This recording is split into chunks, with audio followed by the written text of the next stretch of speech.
Apa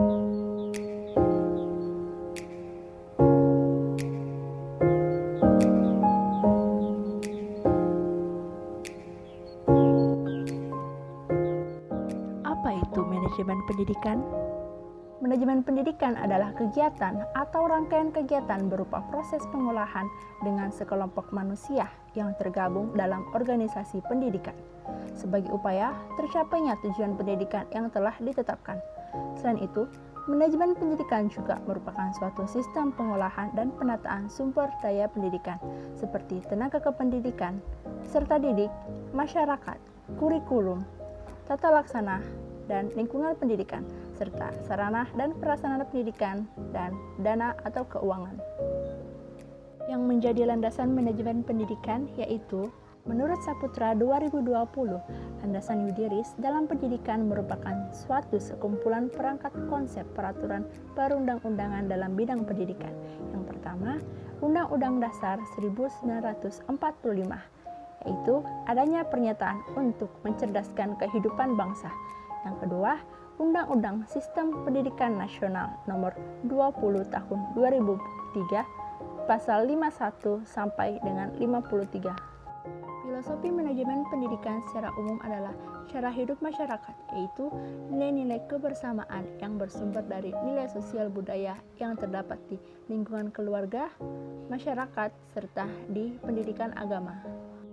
Landasan keilmuan adalah landasan yang berdasar pada penemuan teori-teori manajemen yang dikembangkan oleh para ahli. Teori dan konsep manajemen yang dikembangkan oleh ahli dijadikan sebagai landasan dalam manajemen pendidikan. Pendekatan manajemen pendidikan. Pendekatan ini adalah pendekatan dalam perencanaan pendidikan berdasarkan tujuan untuk memenuhi tuntutan atau kebutuhan sosial akan pendidikan. Pada tahap permulaan pembangunan, di mana diperlukan banyak tenaga kerja dari segala tingkatan dan berbagai jenis keahlian, kebanyakan negara mengharapkan supaya pendidikan mempersiapkan dan menghasilkan tenaga kerja yang terampil untuk pembangunan dalam sektor pertanian, industri, perdagangan, dan sebagainya, dan juga untuk pemimpin yang cerdas dalam profesinya. Berdasarkan hal tersebutlah dibuat pemikiran jumlah dan kualitas tenaga kerja yang dibutuhkan oleh setiap kegiatan pembangunan nasional. Pendekatan ini dipertimbangkan penentuan besarnya investasi dalam dunia pendidikan sesuai dengan hasil, keuntungan, dan efektivitas yang akan diperoleh, biaya suatu jenjang, jenis pendidikan, biaya keseluruhan pendidikan, semuanya diperhitungkan dalam manajemen pendidikan melalui pendekatan ini. Teori-teori manajemen pendidikan. Teori ini membahas konsep desain organisasi manajemen dan deskripsi apa yang harus diperbuat tiap orang dalam organisasi manajemen.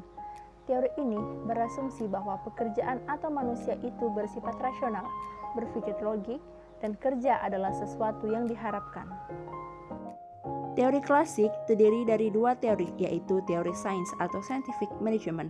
Teori ini merupakan temuan dari berbagai metode ilmiah dalam memecahkan berbagai masalah yang dihadapi anggota organisasi secara logis dan efektif untuk meningkatkan produktivitas organisasi. Selanjutnya, teori organisasi klasik. Teori ini mengajarkan tentang teknik-teknik administrasi atau manajemen dalam mengelola organisasi yang kompleks dengan tujuan efektivitas, efisiensi, dan produktivitas organisasi. Teori ini muncul karena adanya kelemahan dari teori klasik yang dikenal sebagai aliran hubungan manusiawi atau The Human Relation Movement. Kristalisasi teori ini dimulai dari percobaan-percobaan yang dilakukan dari tahun 1924 sampai 1923 yang memadai pemulaan perkembangan teori hubungan manusiawi. Teori neoklasik mencerminkan kepada hubungan sosial di lingkungan kerja dan lebih menekankan harmoni kelompok sebagai tujuan organisasi yang paling utama. Teori ini bersifat situasional yang berpandangan bahwa organisasi itu terbuka dan kompleks. Dalam dunia pendidikan, teori manajemen ini telah sangat dimanfaatkan. Teori behavioral approach atau dikenal juga sebagai teori perilaku yaitu sebuah sistem manajemen yang menekankan pada pentingnya manajemen memperhatikan perilaku dan kebiasaan individu manusia yang terdapat dalam sebuah organisasi dengan menggunakan pendekatan berbasis dan terpusat pada perilaku manusia dengan tujuan dalam organisasi dapat berjalan dengan baik. Teori birokrasi, yaitu merupakan usaha untuk menghilangkan tradisi organisasi yang membuat keputusan secara emosional. Max Weber adalah seorang ahli sosiologi Jerman yang mengembangkan teori ini. Menurutnya, suatu organisasi yang terdiri dari ribuan orang membutuhkan aturan yang jelas untuk anggota organisasi tersebut. Birokrasi dalam pandangannya itu merupakan bentuk organisasi yang ideal di mana mampu bekerja secara efektif dan efisien. Dengan adanya birokrasi organisasi tersebut dapat tertata dengan baik, semua fungsi organisasi akan dapat berjalan dengan baik. Kaidah-kaidah manajemen pendidikan. Manajemen pendidikan dapat dikatakan sebagai sebuah bidang ilmu terapan dari manajemen yang dikontekstualkan terhadap bidang pendidikan yang berkaitan dengan pengelolaan berbagai sumber daya pendidikan harus terlaksana dengan prinsip efektivitas dan efisien yang diarahkan untuk mencapai tujuan pendidikan. Karena menurut Bars 2006, proses pemutusan tujuan adalah jantungnya manajemen pendidikan. Menurut Johnson 1973 bahwa the planning process can be considered as the vehicle for accomplishment of system change. Tanpa perencanaan sistem tersebut tak dapat berubah dan tak dapat menyesuaikan diri dengan kekuatan-kekuatan lingkungan yang berbeda. Pengorganisasian diartikan sebagai kegiatan membagi tugas-tugas pada orang yang terlibat dalam kerjasama pendidikan, termasuk di dalam kegiatan pengorganisasian adalah penetapan tugas, tanggung jawab, dan wewenang orang-orang tersebut serta mekanisme kerjanya, sehingga dapat menjadi tercapainya tujuan sekolah tersebut.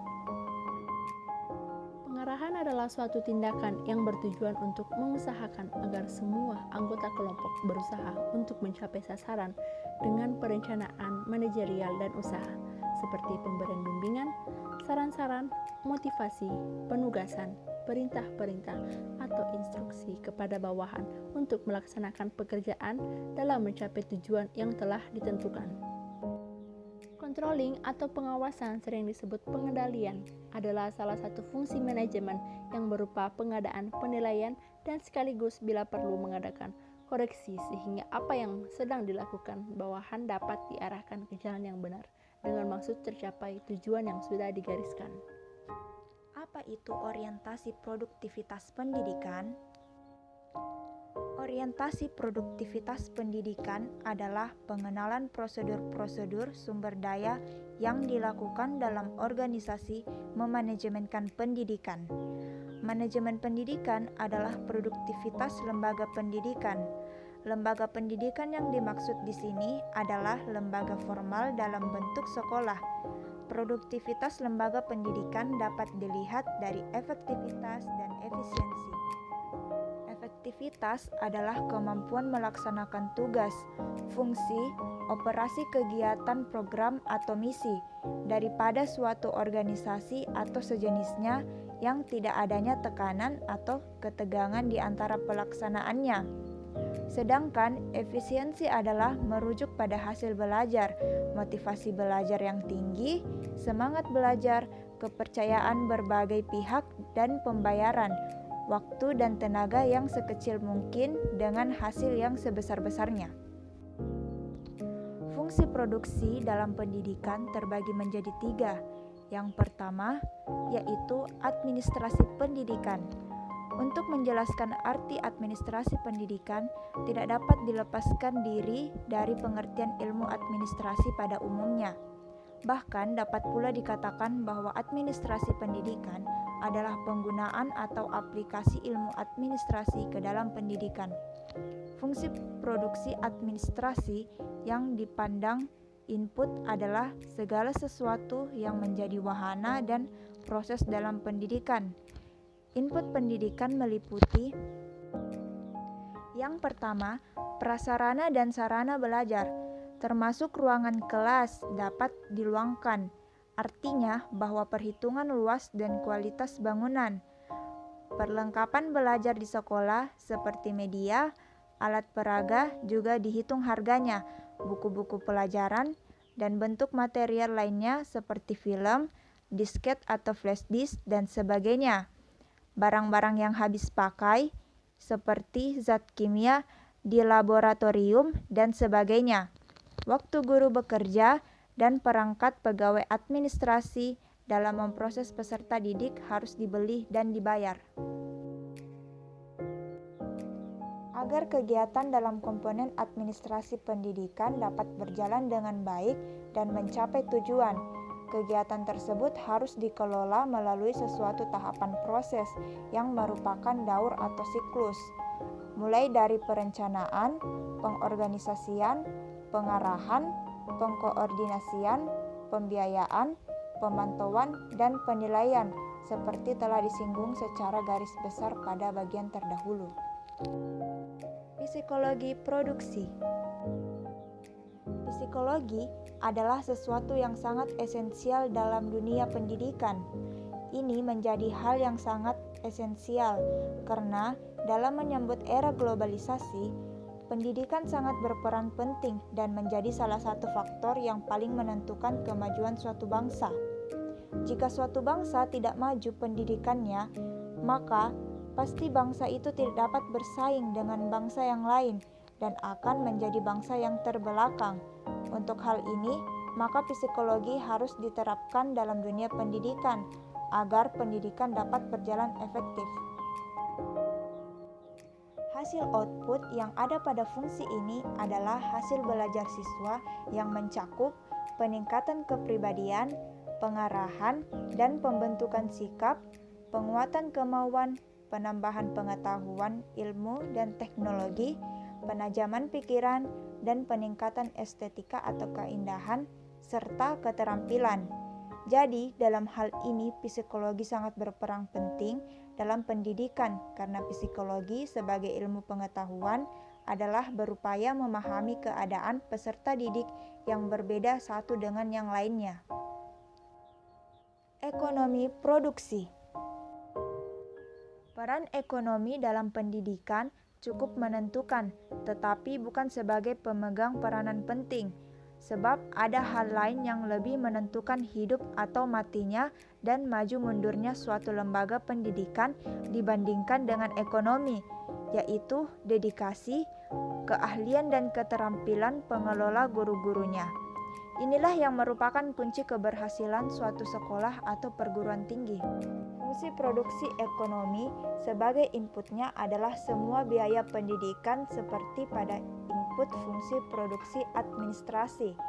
Semua uang yang dikeluarkan untuk keperluan pendidikan yaitu uang saku, membeli buku dan sebagainya selama masa belajar dan uang yang mungkin diperoleh lewat bekerja selama belajar atau kuliah, tetapi tidak didapat sebab waktu tersebut dipakai untuk belajar atau kuliah. Sementara yang menjadi outputnya adalah tambahan penghasilan peserta didik kalau sudah tamat dan bekerja, manakala orang ini sudah bekerja sebelum belajar atau kuliah, dan apabila ia belum pernah bekerja yang menjadi outputnya adalah gaji yang diterima setelah tamat dan bekerja.